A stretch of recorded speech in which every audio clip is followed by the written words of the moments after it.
most popularly read piece on Granta Magazine's website is? It's Binyavanga Wainaina's short story, How to Write About Africa. And this is a piece that I first saw in the magazine several years ago and since have seen infiltrate all corners of the internet. So I see it linked to, talked about, discussed all over the place. I've actually also seen this short story flattened into literality with people referring to the title as How Not to Write About Africa, which I think is very diminishing to the satirical fiction piece that it is. And I'm going to talk more about that later. As well known as this story has become over the last few years, what is less well known is that it's actually a story that is part of a mini short story collection.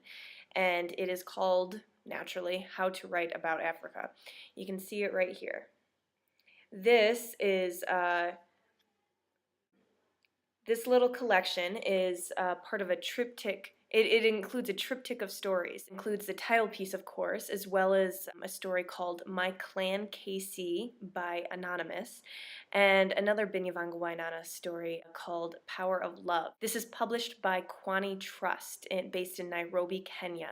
Kwani is a really energetic, vibrant publisher and literary organization that is centered around elevating East African voices. They do a whole host of activities, including putting out this little series that they call Kwaninis. Very small, portable, affordable collections of writing. It reminds me a little bit of pocket poetry series that City Lights put out years ago that included Howl and Other Poems and Frank O'Hara's Lunch Poems and a lot of other great eclectic pieces. There's actually also kind of a cute pun on the name. Kwani means so or so what in Swahili, and Kwanini means why. So even as the name Kwanini seems to evoke a diminutive of the main Kwani literary journal and all its other activities, it also has this vantage of inquisitiveness that is underlined in just the series name. Anyway, what I wanted to chat with you a little bit about today was each of these three stories and then how it works as a piece. Okay, the first story, How to Write About Africa. I think it's an incredibly successful example of satirical fiction. It has a advantage of giving sort of instructions for how Westerners might approach narratives about this enormous, broad continent, and even more than that, an idea. To give you a little bit of a sense of how this comes across, I'm going to read you the first couple paragraphs of How to Write About Africa. Always use the word Africa, or darkness, or safari in your title. Subtitles may include the words Zanzibar, Maasai, Zulu, Zambezi, Congo, Nile, big, sky, shadow, drum, sun, or bygone. Also useful are words such as gorillas, timeless, primordial, and tribal. Note that people means Africans who are not black, while the people means black Africans. Never have a picture of a well-adjusted African on the cover of your book or in it unless that African has won the Nobel Prize. An AK-47, prominent ribs, naked breasts, use these. If you must include an African, make sure you get one in Maasai or Zulu or Dogon dress. There are a few reasons why I think this story is so successful. One is that it is very focused. The target of the satire is clear and precise, and even as the author approaches this from a few different angles, it doesn't feel like it is a joke going on too long. It doesn't feel like it is tackling an overbroad topic. And as a result, the satire is more potent and more skewering. It allows itself to be laugh out loud funny, even as it is making a broad and withering point with political connotations. It is not so heavy-handed as to abandon the prospect of just simply being comic, and that back and forth between the sharp calling out of how Africa appears in so many books and stories, and also the laugh out loud comic side. That back and forth is what gives this story an energy that lasts far beyond the pages. This contrasts with My Clan KC by Anonymous, who I think is actually Wainaina, but I can't prove it. But anyway, My Clan KC is an outlandish and noisy satire piece that is targeting what it's calling KCs or Kenyan cowboys. In other words, generally white people who have been here for various lengths of time, including some who are citizens and have been here generations, who motor around the country in Land Rovers, wear these safari suits, would never kill any kind of animal, even the most irritating mosquito that's buzzing about the apartment, and it wouldn't be an apartment, mind you.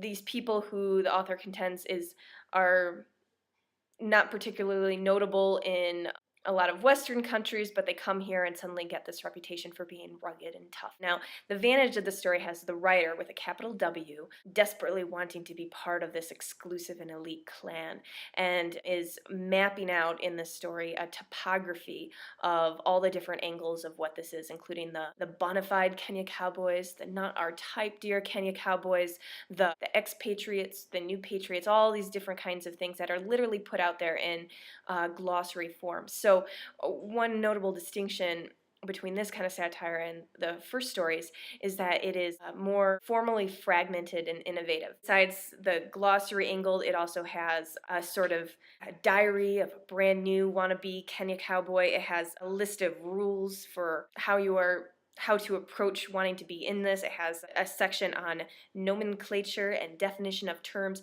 Anyway, it is exciting in this way. There's a lot of movement in this story, and I appreciated the outlandishness as a contrast to the more sedate tone that Wainaina's coming from in the first story. I think it brings an energy to this little mini collection that otherwise would have been missed. I was a little bit more frustrated with this story in the sense that at times it felt like it was just plain old too busy.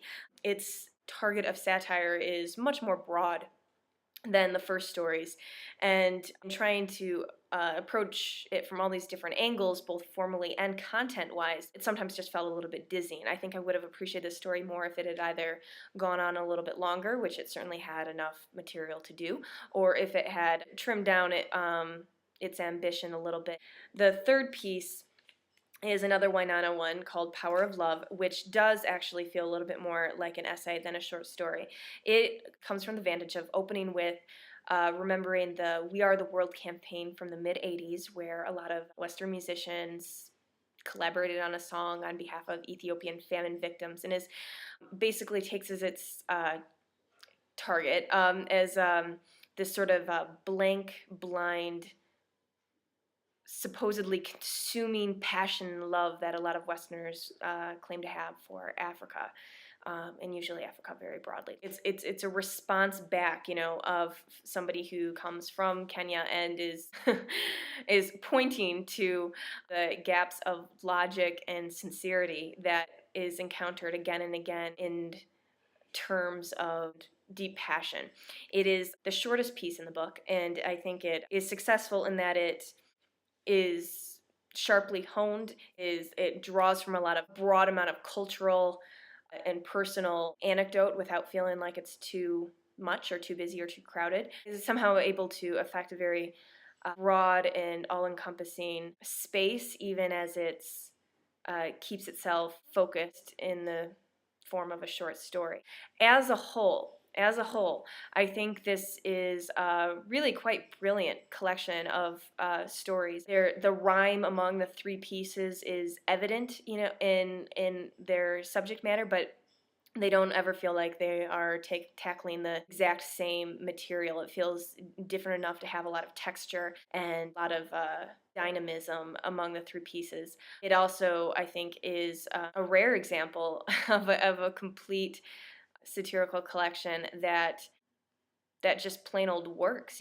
Comedy, satire is very difficult to do, and I think it is done really well here, and I think it deserves to be in more readers' hands, which brings me to how you can get a hold of this. If you have any trouble getting a hold of this in bookshops near you or any other way, you can contact Kwani directly. They are also on Facebook, and I'm sure they can make sure to get books to you. I should also add a quick disclaimer right here. I'm here in Nairobi doing, in part, a lot of pro bono work for the Kwani organization. I want to be transparent about that even as I'm reviewing this book, but the fact remains all the same.